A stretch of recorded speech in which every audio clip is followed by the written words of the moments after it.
My wife begged me to trust her. 2 days later, her ex sent me the ultrasound picture. I am a 34-year-old man, and the ultrasound photo arrived on a Wednesday morning while I was rinsing coffee grounds from the French press. My phone buzzed twice against the counter, and lit up with an unknown number. The first message was a single image, black and white grain, the alien curve of a skull, a tiny hand like punctuation. The second message said only, "Thought you should see what she forgot to tell you." I didn't breathe for a full 10 seconds. The kitchen sounded wrong. Tap water louder than usual. The refrigerator a steady, indifferent hum. I enlarged the picture with my thumb and forefinger until the text along the top edge sharpened. Clinic initials, a date stamp, 11W2D. I grabbed a dish towel as if something might spill. 2 days earlier, my wife had sat on the couch with her knees tucked up, palms open like someone surrendering. She said there had been rumors, an ex from college resurfacing, a handful of messages she'd already told me about. Nothing to worry about. She said if I loved her, I would give her the gift of choosing not to spiral. Trust me, she whispered, eyes glossy, head angled to catch every kindness in the room. It felt like a scene rehearsed to be kind to both of us. I nodded because the alternative felt like stepping off a roof. Now I was staring at an ultrasound photo with a date that mapped perfectly onto the weekend she'd called a girls' retreat at a lake house 3 towns over. I set the phone down on the counter and missed. It thudded to the floor and spun under the cabinet. My mouth tasted like old pennies. Here's the part that hurts more in the telling than it did in the moment. We had been trying. Not aggressively. No spreadsheets of basal temps taped to the bathroom mirror, but with intent. I'd gotten used to her quiet calculations, counting backward from cycles, the sudden gravity of certain days. She'd started taking prenatal vitamins, just in case. She'd say she felt off and I'd say maybe this is it, and then the test would be a stark minus sign, and we'd both pretend not to hear the small break of something fragile. The lake weekend overlapped with one of those maybe windows. She took my car because hers needed brakes, texted me pictures of a dock at dusk and a ceramic mug of cocoa held between mittens. I responded with thumbs up and a photo of our living room lamp turned on for the first time that year at 4 p.m., which always means winter has started deciding things for you. When she came home Sunday night, she smelled like wood smoke and a citrusy shampoo, not ours. She climbed into bed without turning on the light and slept like someone who had spent days being a person with no tasks. I fished the phone from under the cabinet with a wooden spoon, hands shaking. Another message blinked through. A screenshot of a chat thread with her name at the top. Blurred profile photos. Unblurred words. I can't keep pretending, she'd written. We have to figure out how to tell him. The reply, it's your marriage. You tell him. Then the ultrasound again, smaller this time, with a caption, 11 weeks. They said heart rate is perfect. I didn't text back. I didn't call. I took a photo of the photo and emailed it to myself because somewhere in the back of my brain a stern, practical voice said a thing I didn't want to hear. Facts disappear when stories get hungry. I walked into our bedroom where the air still held last night's heat. She was asleep on her side, hair tucked behind one ear, the shape of her shoulder a familiar geography. There is a specific cruelty in loving how someone looks asleep while your whole body is in a different room of reality. I stood there long enough to feel foolish, then left quietly and sat at the kitchen table with a pen and a grocery receipt, and counted weeks on the back of it like a school problem. 11 plus 2, lake weekend. The night before she left when she kissed me with the hunger of someone asking for absolution. At 8. She padded into the kitchen in my sweatshirt, barefoot, smelling like morning. I watched her pour cereal and eat 3 bites standing up. When she finally looked up, I said I'd gotten a spam text with an ultrasound, someone's idea of a prank. Her mouth tightened in a way that looked like pain and calculation married into a single expression. She said the internet was full of cruel people. She asked if I'd blocked the number. I said yes even though I hadn't. She put her bowl in the sink and stood behind me, wrapped her arms around my shoulders like a scarf, and told me again to trust her. I felt my neck nod. It didn't feel like mine. It's easy to declare what you would do in these moments when they happen to other people. In your own kitchen, with your own bowl in the sink, the math changes. You make lists instead. You go to work because there are emails, and a meeting where your voice is supposed to be steady. You turn off message previews so the ultrasound can't surprise you again in public. At lunch I went to the park, and sat on a bench with a view of people, walking dogs who had no idea what it means to be human. I zoomed in on the corner of the ultrasound,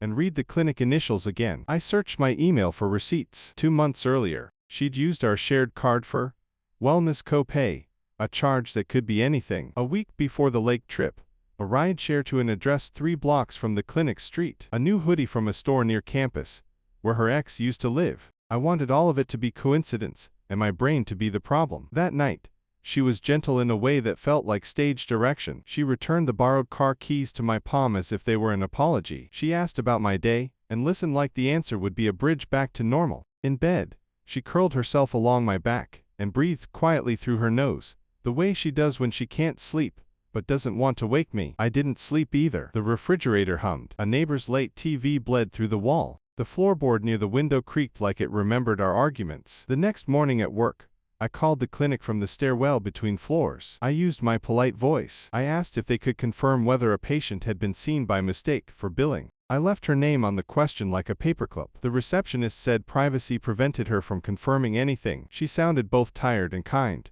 which meant this sort of call happens more than it should. I apologized for asking, and thanked her for not answering. After I hung up, I stared at the cinder block wall, and tried to imagine a version of this story that ended with relief. Round 3. The unknown number sent a final message. He doesn't know she's still talking to me. She said you'd never believe her unless you saw proof. A minute later, I'm done being the secret. It's a strange thing to realize the person freeing you from ignorance is the same person who helped build the cage. I typed that I didn't want to talk to him, whoever he was. He replied with a name I knew too well from an era I had thought we'd outgrown. There are names that open trapdoors beneath your feet. This was one. When I got home, the house smelled like garlic and lemon, like she'd made effort into a meal. She had set the table with placemats we rarely use. There were candles, small ones, arranged as if the light they offered could change the light on the facts. She talked about a coworker's baby shower as if that could sand the edges off the subject. I ate because my body knew what to do even when my mind didn't. I brushed my teeth. I stood in the bathroom with water running and rested my forehead against the cool mirror. Then I reached for the only thing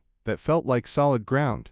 I wrote everything down. The night of the lake house, the hoodie, the copay, the rideshare street, the trust me on Monday, the ultrasound on Wednesday, the nothing I'd done in between, which was its own kind of action. I would love to write that I confronted her that night and she confessed. I didn't. I folded the receipt I'd written the weeks on and slid it into my wallet behind a photo of us taken in a photo booth the year we met. Her head leaned into mine, both of us mid-laugh. I put the ultrasound in a new email draft, addressed to myself with no subject. Afraid of it existing and afraid of it disappearing. I lay down. She tucked her face into my shoulder like it was a hiding place we shared. 2 floors down, our neighbor's washing machine thumped out a rhythm that sounded like an argument. I stared into the dark and tried to inventory every small turn that had led us here. Somewhere between the list and morning, I slept. The next day, she kissed my cheek at the door and told me to have a good one. My phone buzzed 5 minutes later with a meeting invite from a client, and a second mineral cold thought in my chest. She might already be further into this than I could catch. This is how the first part ends,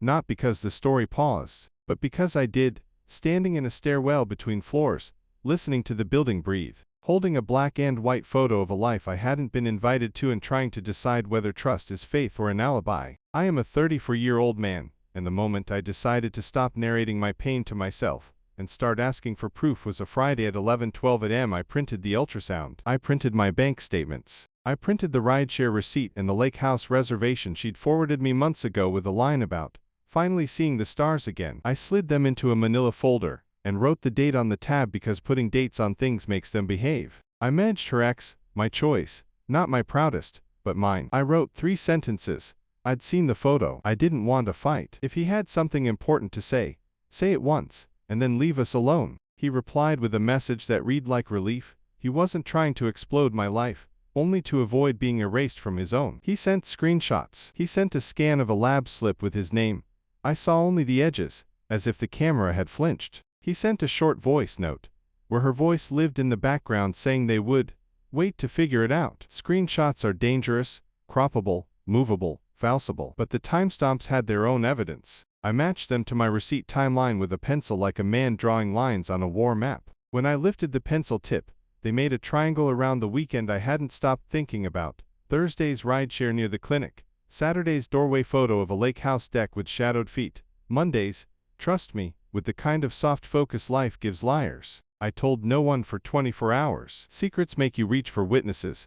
Sometimes witnesses make you reach for performances. I wanted neither. I wanted one quiet room and a door I could close and open on purpose. I drove to the library. I checked out a book about pregnancy I didn't plan to read. I watched people use computers to fill out forms for lives I hadn't lived. I drank water from a fountain that tasted like childhood. On the way home, I bought a cheap spiral notebook and labeled it with a single word, record. That night I asked her to sit with me, in the living room without the TV on. I said I needed to understand something before it became something else. I kept my voice low because anger would let her move into the part of the play where she becomes the wounded one. I placed the ultrasound on the coffee table. I placed the printouts beside it. I waited. Her face went through 3 expressions I had never wanted to see: surprise at being caught, calculation about what version might survive, grief that had nothing to do with me. She said the photo was harassment. She said he'd always been controlling. She said she'd blocked him, which I knew was not true because blocking doesn't forward scans. She reached for my hand. I didn't move it. She cried softly, because large crying would have been too loud for the story where I was unfair. She told me a version where fear had made her do something uncharacteristic. She said she'd wanted a baby so badly she could taste it, could hear it in the clink of ice in a glass, could see it in every Sunday stroller. She said she'd panicked when tests kept coming up empty. She said she'd met him for coffee to ask about a doctor he knew. She said it got messy. She said she hated herself. She said I should hate him with her. She did not say she'd slept with him. She let the room fill that sentence in. I asked one question the way a person asks a safe to open: who does the clinic believe the father is? She closed her eyes. She said the clinic didn't know. I asked the follow-up that felt like a cliff: had she had any procedures? She shook her head. She said they hadn't gotten that far. I asked if she had been with him, in a way that would make a baby. She lowered her head into her hands, and made a sound I didn't recognize. There are words you can decide never to say to another person. I measured 3 of them in my mouth, and swallowed them whole. I told her we would need to step back. I told her I would not lie for her to family or friends. I told her the only bridge left was a test after birth and complete honesty between now and then. She said she could live with that. Then, in the next breath, she asked if I could wait a week before telling anyone, because her mother was coming into town and she didn't want to ruin the visit. The sentence revealed the part of the map I'd been refusing to see. The following days were a duet of routine and dread. She went to work and so did I. We cooked food that tasted like effort. At night she would curl up and ask if I still loved her, which is a question that sounds like a trap even if it isn't meant to. I told her I loved the person I had promised to love. I told her the promise required air. I slept on the far edge of the bed, and woke with my hands in fists. Her ex sent nothing further, which made me distrust him less and the quiet more. I saved everything to the record notebook, not as ammunition, but as a way to keep my brain from revising. Thursday evening I told my sister. I spoke slowly, as if the wrong pacing might set the floor to shaking. She listened without interrupting. When I finished, she said one sentence like a compass: believe behavior, not words. I wrote that in the notebook like a headline. I met with a lawyer the next week, the boring kind of appointment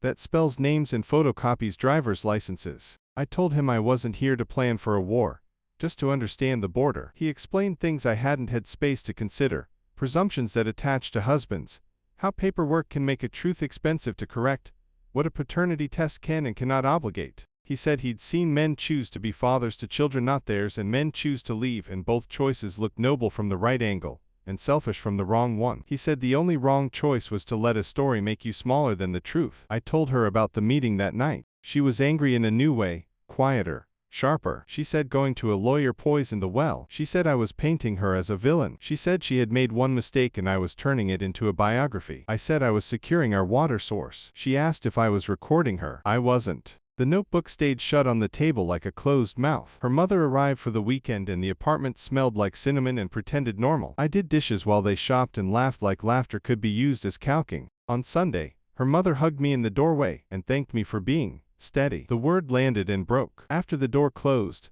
my wife and I stood in the quiet and listened to the elevator cables weir up through the building. She said she was sorry again, in a tone that sounded more like someone placing a candle than turning on a light. The next week, a small thing broke in a way that felt big. My phone bill arrived and the list of outgoing calls included a number I'd never seen, repeated 3, 4, 12 times in a single day. The week after the lake trip, I dialed it. The clinic's automated system answered with a menu I already knew by heart. I imagined her in her car, parked a few blocks away, the phone warm against her cheek, hope and fear trading the wheel. I asked her about the calls. She said she'd been scared. She said she'd wanted an appointment alone first. She said she didn't want to disappoint me with a consult if they told her something she didn't want to hear. She said a dozen small explanations that add up to a bodice attempt to not be accountable for a single large decision. The specifics were plausible. The shape was not. Somewhere along the line the ex broke the quiet. He sent a last message that made me sit down, a photo of an envelope with the clinic logo and a date for a prenatal visit, My wife's name printed in black ink. No, and partner. He wrote a sentence that was almost kind. Whatever you decide, decide it for yourself, not for the version of you she needs. Then he blocked me. I felt both violated and free, which is probably the truest sentence I can write about him. I moved into the second bedroom, the one with the boxes of winter clothes, and the fold-out cot. The first night, the springs squealed every time I exhaled. I slept anyway, the honest sleep that follows a decision. In the morning she was sitting at the table with 2 mugs. She looked like someone just after a funeral trying to remember how coffee works. We talked logistics because logistics are a mercy. We split the calendar. We divided bills. We agreed to live in truce until the test, to be kind and quiet in public, to tell no lie if asked directly and volunteer nothing. It felt like a treaty signed by nations that intend to break it, but need the paper as a map for later. People noticed. My sister brought soup and didn't ask questions, and left a note that said, "I'm here either way." Her father emailed me a link to an article about forgiveness and wrote nothing else. A friend texted to say he'd seen my wife at the pharmacy in the prenatal aisle, and asked if congratulations were in order. I said we were keeping things private, and he wrote back a thumbs up that felt like someone closing a door gently. I started running again because you can't argue with pavement. I bought a cheap wristwatch and timed laps around the park at dawn. The city looked honest at that hour. Delivery trucks, street sweepers, no curated light. I made a habit of stopping at the same bench at the end of each run, and writing one sentence in the notebook. Some were ugly, some were bland. One morning I wrote, "I will not be the lie that makes everyone comfortable." Another morning, "If I'm a father here, I will arrive by the front door, not through a story." On the day the test appointment was scheduled, I wrote, "I can survive the truth." The test itself was still months away, a fact that made my chest hurt. In the meantime, life kept being life. Work expected deliverables. The radiator hissed at inconvenient hours. The upstairs neighbors fought about chores in a language I don't speak but understand. She sent me a photo of a sonogram with the caption, "Healthy," and I responded, "Good." I sat on the bathroom floor after and felt the edge of something sharp and shapeless inside me, and learned to wait until it dulled. A week later, she asked for a ride to a checkup because she felt faint when she stood too quickly. I drove. I waited in the car because privacy rules draw hard lines where hearts want to blur. When she came out, she sat in the passenger seat and cried hard for the first time since we'd moved our lives into separate rooms. I offered tissues and silence. She said she hated herself. I didn't offer absolution. I offered the only honest thing I had. We can be decent in how we break. This is how it has gone since, a slow moving toward a truth that can't be hurried without tearing. Some days I believe we will navigate it without capsizing. Some days I think about keys and locks and sleep on the cot without turning onto my side that faces the door. The people who hear the outline of the story want an ending from me, as if endings can be scheduled. They ask quiet questions designed to cross-examine without looking unkind, or loud ones meant as jokes with heads under them. I say we are waiting. I say we are trying to do no further harm. I do not say that waiting feels like drowning in air. There are consequences already. Her ex exists now in a way he didn't before, not as a monster or a savior, but as a person I will have to nod to across a hallway at some point or never meet and think about anyway. My wife lives in 2 lights at once. The one where she is someone I chose to build a life with, and the one where she made a decision so alone I can't see where my love fits around it. I exist without a plot twist to hide behind. If this were a different kind of story, I would end with a moral. If it were a meaner kind, I would end with revenge. Instead I'll end with what I actually have. A folder labeled, "Record," a second bedroom, where the cot squeaks less than it used to, a lawyer's business card under a magnet on the fridge, a running path that loops around the same patch of grass and asks nothing but motion, and a sentence I read each morning before I tie my shoes, believe behavior, not words. My wife begged me to trust her. 2 days later, her ex sent me the ultrasound picture. Between those 2 moments there's a country I'm learning to walk through without losing my name. The test will come. The truth will too. When it does, I will choose in daylight. Until then, I am practicing one small, stubborn skill, refusing to be the alibi for someone else's story, even when it would be easier to be the hero of a lie. Follow me for more stories.